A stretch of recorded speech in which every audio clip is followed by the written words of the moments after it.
अब हम प्रतिशत का दूसरा भाग पढ़ने के लिए जा रहे हैं। प्रथम भाग हम प्रतिशत का पढ़ चुके हैं, प्रतिशत का अर्थ क्या है, प्रतिशत किसे कहते हैं, ये सब हम समझ चुके हैं।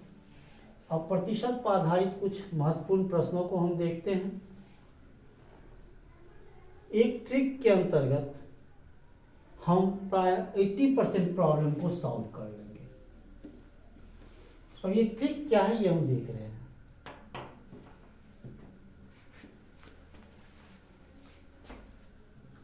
प्रॉब्लम है 400 का 40%। तो 400 का 40% हो जाएगा 400 गुना 40/100। ये जीरो ये कट गया, हमको हो गया 160। हम देख रहे हैं 400 का 40% निकालने के लिए क्या किए, जब ऊपर में 2 जीरो है तो डायरेक्ट उसको हटा दीजिए और इसको गुना कर दीजिए, वही मेरा क्या हो गया, आंसर हो गया।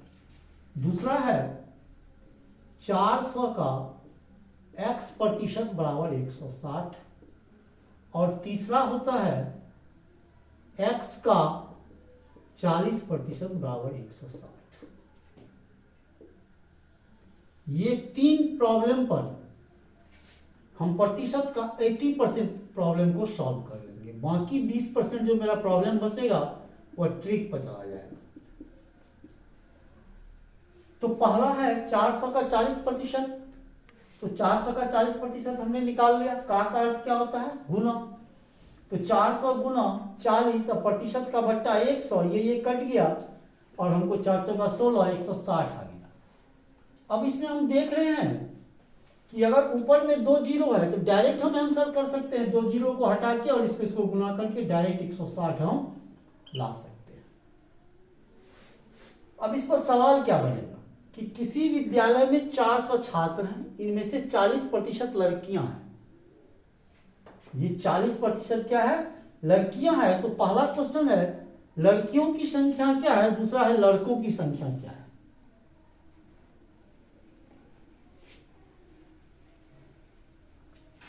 हमने देखा कि 400 का 40% कितना आ गया, 160। ये ध्यान दीजिए, ये प्रतिशत जो है वही ये डिनोट कर रहा है। यही सवाल है, किसी विद्यालय में 400 छात्र हैं, कितने छात्र हैं, 400, इसमें से 40% लड़कियां हैं। तो डायरेक्ट 400 का 40% जो निकाले वही हमको क्या निकल गया, लड़कियों की संख्या।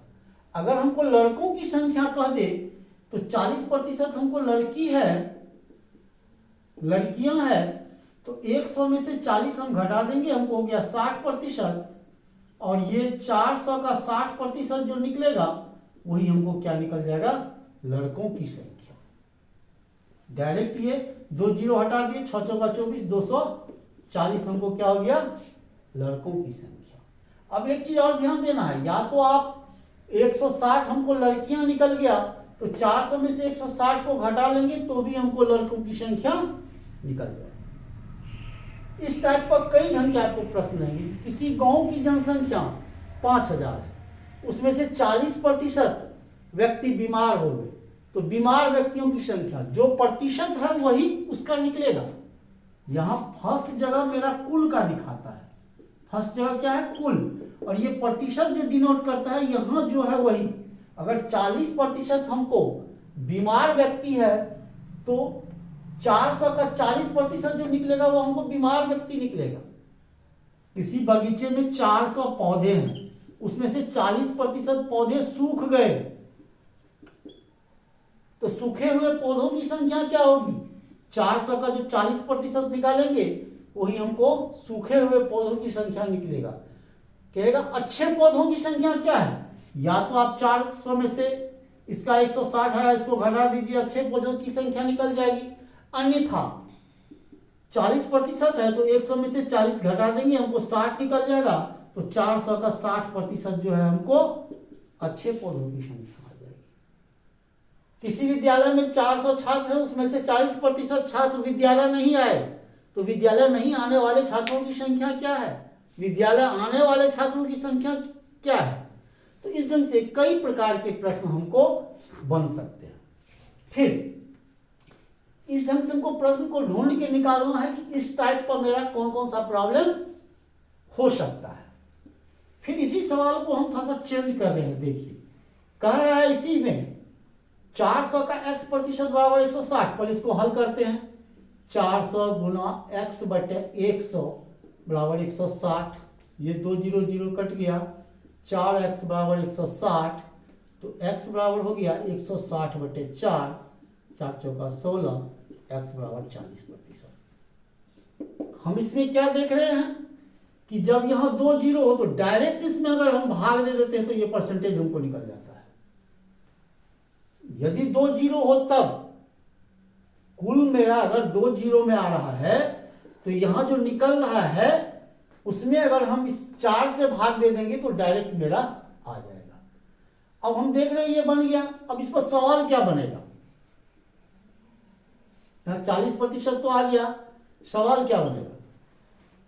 किसी विद्यालय में 400 छात्र हैं, उसमें से 160 लड़कियां हैं, तो लड़कियों का प्रतिशत क्या है? यहां जो रहेगा वही परसेंटेज यहां निकलेगा। किसी विद्यालय में 400 छात्र हैं, इनमें से 160 लड़कियां हैं, तो लड़कियों का प्रतिशत क्या है? लड़कों का प्रतिशत क्या है? वही सवाल डायरेक्ट बन गया। इसी ढंग से हम कई सवाल को फिर बना सकते हैं कि किसी बगीचे में 400 वृक्ष है, इसमें से 160 वृक्ष हमको सूख गए, तो सूखे हुए वृक्षों की संख्या क्या है? किसी गांव की जनसंख्या 5000 है, उसमें से 2000 व्यक्ति बीमार पड़ गए या कोविड-19 के चलते मर गए, तो कितने प्रतिशत व्यक्ति मर गए? इस ढंग से कई सवाल हमको बनेंगे। खाली सिर्फ हमको सवाल को ढूंढ के निकालना है कि ये किस टाइप का आएगा। तीसरे टाइप पर हम आते हैं। x का 40% बराबर 160। x गुना 40 बटे 100 प्रतिशत का 100 बराबर 160। ये 0 0 कट गया। 4x बराबर 160 गुना 10, x बराबर 160 गुना 10 बटे 4, 4 चौका 16, 40, x बराबर 400। देख रहे हैं x बराबर 400, ये मेरा कुल को डिनोट कर रहा है। इस पर क्या क्या क्या प्रॉब्लम बन सकता है? किसी विद्यालय में 40% छात्र उपस्थित हुए, यदि उपस्थित छात्रों की संख्या 160 है, हमने पहले ही कहा प्रतिशत का संबंध यहां जो कंक्लूजन निकलता है उस पर डिपेंड करता है। परसेंट जो रहेगा वही यहां निकलेगा। किसी विद्यालय में 40% छात्र उपस्थित हुए, यदि उपस्थित छात्रों की संख्या 160 है तो विद्यालय में कुल कितने छात्र हैं? किसी बगीचे में 40% वृक्ष सूख गए, यदि सूखे हुए वृक्षों की संख्या 160 है तो बगीचे में कुल कितने वृक्ष हैं? इस ढंग से कई ढंग के प्रश्न इस पर बन सकते हैं। तो ये 3 टाइप के प्रश्न पर हमको लगभग प्रतिशत का 80% प्रॉब्लम सॉल्व हो जाता है। बाकी 20% हमको प्रॉब्लम बचेगा जो कि ट्रिक पर होगा, वह भी बहुत आसान है, जो अगले क्लास में होगा। अब हम प्रत्येक पर कुछ कुछ प्रॉब्लम को सॉल्व कर लेते हैं।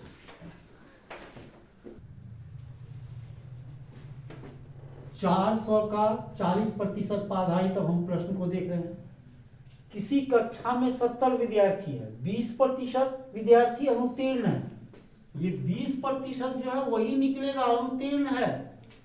अगर हम 70 का 20% निकालेंगे तो ये मेरा अनुत्तीर्ण, क्योंकि 20% अनुत्तीर्ण है, हमको अनुत्तीर्ण छात्रों की संख्या निकलेगी।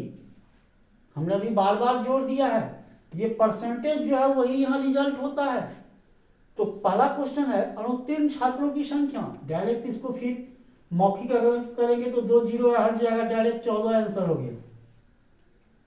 डायरेक्ट हम बताए थे अगर ऊपर में 2 0 है, दोनों को हटा दीजिए, रेस्ट को गुना कर दीजिए, डायरेक्ट 7 दूना 14। वैसे हल करेंगे तो 70 गुना 20 बटा 100, ये 0 कट गया, 7 दूना 14।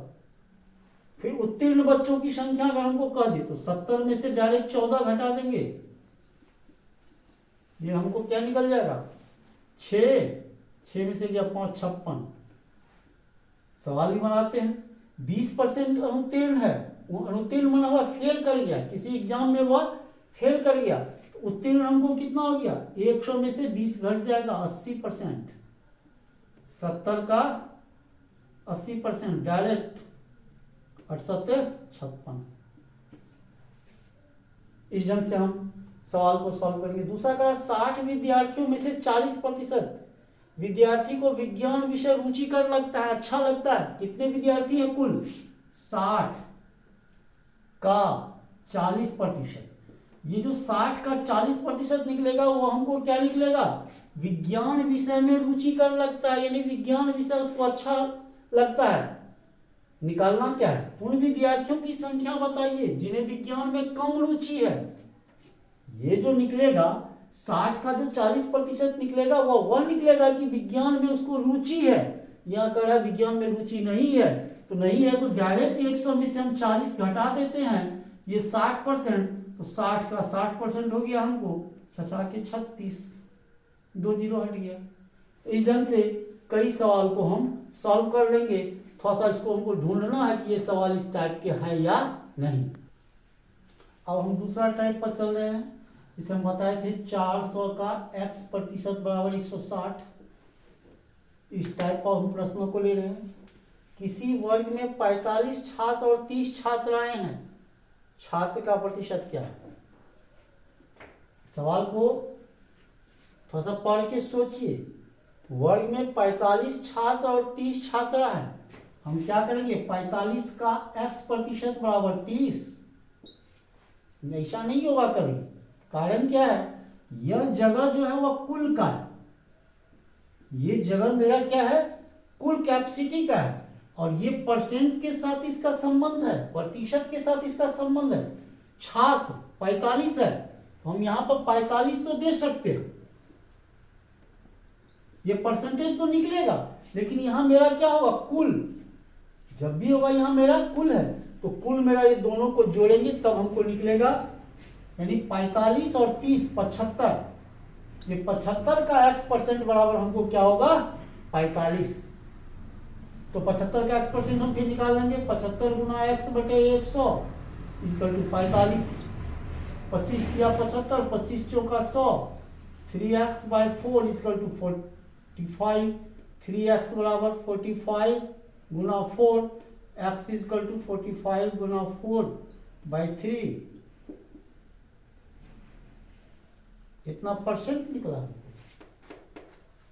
फिर दूसरा छात्रा का, छात्रा फिर हम 45 का x% बराबर यहां क्या कर देंगे, 30 दे देंगे और प्रॉब्लम को सॉल्व कर देंगे।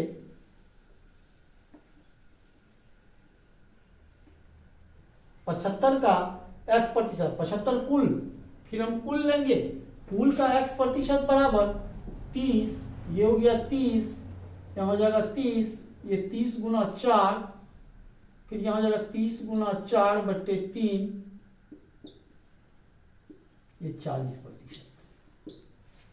इस ढंग से हम इस सवाल को सॉल्व कर लेंगे। फिर अगला सवाल, एक व्यक्ति की मासिक आय माना महीना में आय उसका कितना है, 7,000 रुपया, वह 4,000 रुपया प्रति माह बचाता है। अब यहां फिर देखिए 7,000 का x% बराबर अगर हम 1,400 रुपया लिखते हैं तो यह हमको क्या होगा, प्रति माह बचत का प्रतिशत होगा। यह हमको क्या निकलेगा, बचत का प्रतिशत। हमको निकालने का क्या कर रहा है, वो अपने आय का कितना प्रतिशत खर्च करता है, वह कितना प्रतिशत खर्च, ऐसे भी हम निकाल सकते हैं। 7,000 का x% और 14, जितना प्रतिशत निकलेगा 100 में से उसको घटा देंगे, इससे भी आंसर हमको आएगा। या नहीं तो 7,000 में से हम 1,400 घटा देंगे, ये हो जाएगा 5,600, तो 7,000 का 5,600 निकाल देंगे। ये 7,000 गुना x बटे 100 कल टू 5,600, 2 जीरो 2 जीरो कट गया, 70x बराबर 5,600, x बराबर 78 56, x बराबर 80%। ये सवाल हमको सॉल्व हो गया। अब तीसरा सवाल हम देख रहे हैं। तीसरा कह रहा है रहीम अपने निवास स्थान से, रहीम जो है वो अपने निवास स्थान जहां वह रहता है 8 बजे सुबह वह जाता है और उसी दिन शाम को वह 4 बजे अपने घर लौट आता है।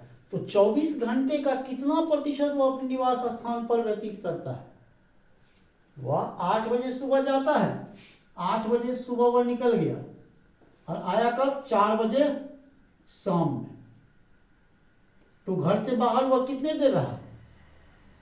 तो वह 8 घंटा घर से बाहर रहा, 8 से 4 के बीच में। तो फिर हम निकालेंगे 24 का x प्रतिशत बराबर 8, फिर 24 गुना x बटे 100 इक्वल टू 8, x बराबर 8 गुना 100 बटे 24, 8 या 24, x बराबर 100 बटे 3 प्रतिशत 33.1 बटे 3, 33 के 100, इतना प्रतिशत वह क्या रहा? वो अपने निवास स्थान पर व्यतीत करता है।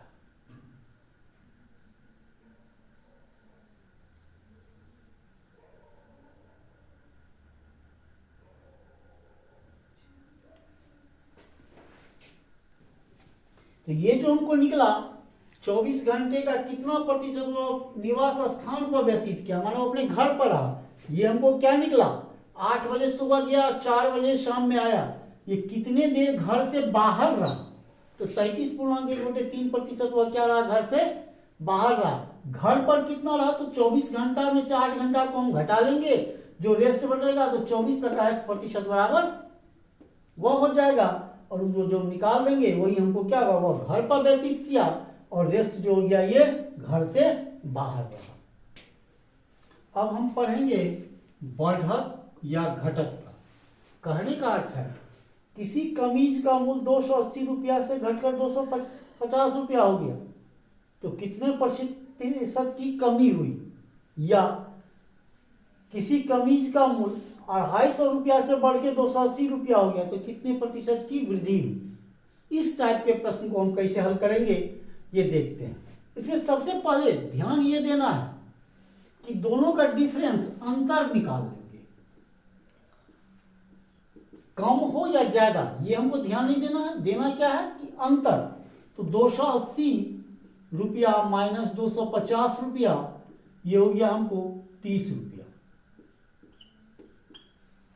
जब भी हो कम हो या अधिक हमको करना क्या है? अंतर, डिफरेंस निकाल लेना है।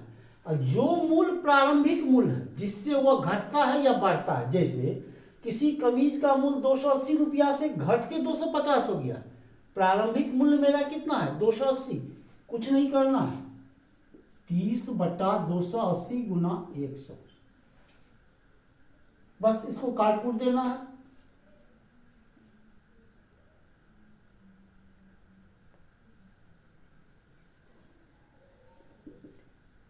ये कट गया 14, ये कट गया 50, ये 7 और ये 25, तो 25 दिया 75/7%।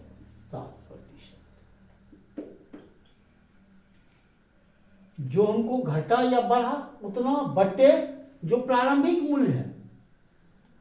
तो जो घटा या बढ़ा उसको हमको ध्यान नहीं देना है, डिफरेंस निकाल लेना है। डिफरेंस निकालने के बाद उतना बटे जो प्रारंभिक मूल्य। याद रखेंगे जैसे प्रवीण को जांच परीक्षा में अंक 40 से बढ़कर 70 हो गया, डिफरेंस निकाल लेंगे अंतर। 70 माइनस 40 कितना हो गया? 30। 30 बटा प्रारंभिक, शुरू में क्या था? इसको 40 अंक था, बस 40 गुना 100, यही कर देना है। ये 0 0 कट गया, 25 चौके 100, 75%। तो बढ़त हो या कमी हो इसमें ध्यान यही देना है कि डिफरेंस निकालना है। प्रारंभिक मूल्य जो है, जो प्रारंभिक है उससे भाग दे के 100 से गुना कर देना है, वही मेरा क्या हो जाएगा? परसेंटेज निकल जाएगा।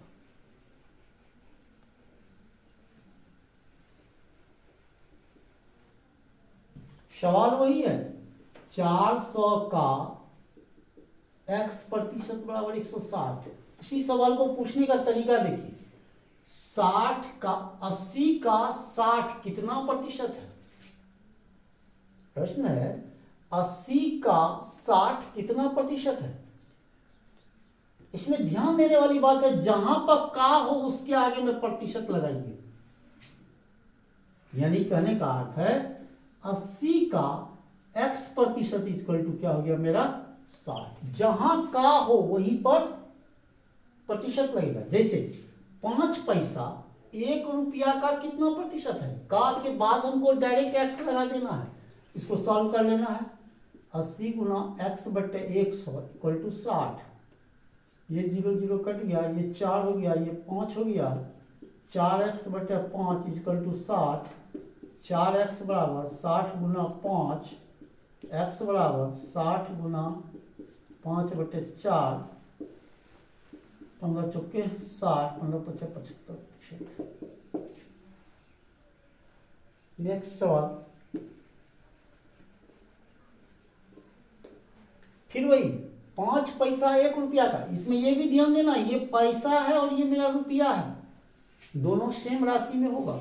यानी 1 रुपया और 100 पैसा, तो 100 पैसा का x प्रतिशत बराबर 5 पैसा। का जहां है वही प्रतिशत लगा देंगे। क्या हो गया, 100 पैसा का x प्रतिशत बराबर 5 पैसा। 100 गुना x बटे 100 इक्वल टू 5। ये कट गया, x बराबर 5 प्रतिशत। तीसरा सवाल, कितना प्रतिशत है 24 का 6। फिर यही सवाल, सवाल का टेक्निक समझना जरूरी है। 24 का 6 आप डायरेक्ट 24 गुना 6 कर दीजिएगा, ये नहीं है, ये गलत है। होगा क्या, 24 का x प्रतिशत इक्वल टू 6। तो 24 गुना x बटे 100 इक्वल टू 6। तो x बराबर 6 गुना 100 बट्टा 24, 6 चौका 24, 25 चौका 100, x बराबर 25 प्रतिशत। ये ध्यान देने वाली बात है, कितना प्रतिशत है। का जहां हो जभी परसेंटेज कहे, का जहां रहे उसके बाद डायरेक्ट प्रतिशत हमको लगाना है। सवाल पर कुछ नहीं देखना है। नेक्स्ट सवाल,